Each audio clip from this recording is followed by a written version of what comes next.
Welcome to Module 2 on Biomimicry Life's Principles. This module includes 6 sections, and we're going to begin with the introductory section.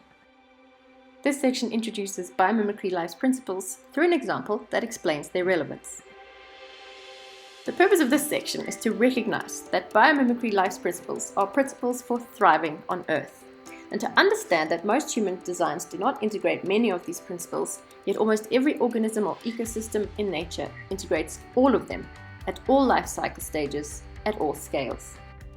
And to recognize that we can apply these principles to create designs that are truly sustainable and resilient.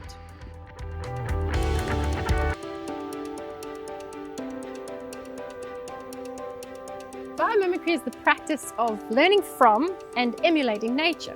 And we do this by finding the inspiring organism or ecosystem and distilling from that the principle that we wish to copy. Now, what's really interesting is that there are some generic principles that you find in just about every organism and ecosystem on the planet. They're repeated strategies or repeated patterns. And because every single organism and ecosystem on the planet has these principles, it's pretty certain that they are the winning strategies for surviving and thriving on this planet. These are what we call life's principles. And they are the strategies that all of life exhibits. And the idea behind learning life's principles is to consider how we can integrate these principles into our designs.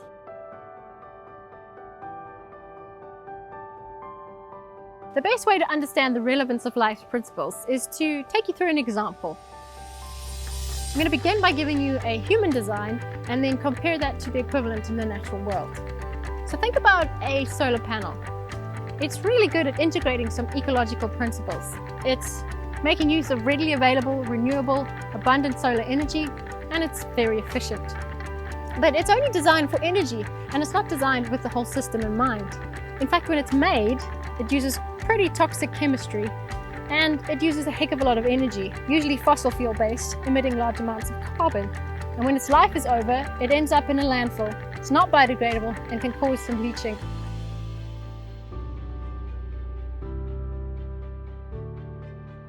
Now compare that to nature's solar panel, a leaf. It breathes in carbon dioxide and breathes out oxygen while it's manufacturing this material that both captures the energy of the sun and stores it. It is so life-friendly that you can eat it. At the same time, while balancing the cocktail of gases to sustain life, it's also driven by evapotranspiration, which drives the rain and contributes to the water cycle. And when its life is over, it falls to the ground, turning into compost and building soil through a cooperative relationship with the fungus and the worms and the bacteria on the ground. If you zoom into this leaf, you'll see the distributed pattern of the veins is very similar to the distributed patterns of the branching of a tree, or the branching of your lungs and the branching of your veins. And even if you flew up into the sky and could see river systems, it's the same branching pattern. It is in fact the lowest energy pathway, mathematically, to move a fluid from a point to an area, and vice versa. It also provides a very resilient system for distributing water, for distributing materials, and for distributing energy. If a caterpillar was to eat any part of this leaf, you could still distribute the nutrients across the entire leaf. There's not just one leaf, one centralized energy supply for the entire tree. There's a distributed, large number, redundant number of leaves on the tree.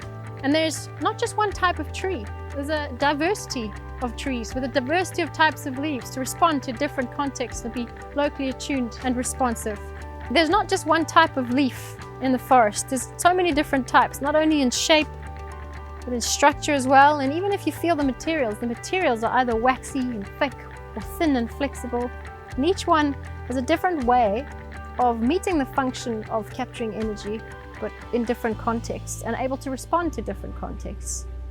When the leaves fall to the ground, they don't only build soil, they also insulate the ground, ensuring that the moisture levels and the temperature are regulated over the different seasons. If you zoom into the ground, you see this interconnected network of roots and fungus that cooperate together to exchange nutrients, while at the same time holding the soil and forming a sponge-like function to hold the water as well.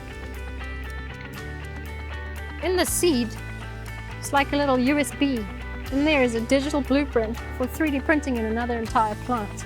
And this seed can fall anywhere in the local environment and gather towards it the abundant materials readily available using only the energy of the sun to 3D print, build from the bottom up, and another entire energy system altogether.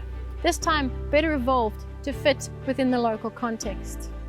If you can imagine, we could redesign our solar panels to think about the entire system by taking into account each of these principles. We are beginning to do that, and there's many examples in biomimicry on how we can achieve just that. But we can also apply life's principles for the design of our entire energy system. We can apply it to the design of any product, process, or system at all. And they offer us a very clear guiding framework on how to consider the entire system while creating conditions conducive to life and being resilient at the same time. In summary, biomimicry life's principles are generic principles found in all species, and they can be considered the success strategies for thriving on Earth. The solar panel versus leaf example illustrates how natural organisms integrate all of these life's principles, while human designs typically do not integrate many.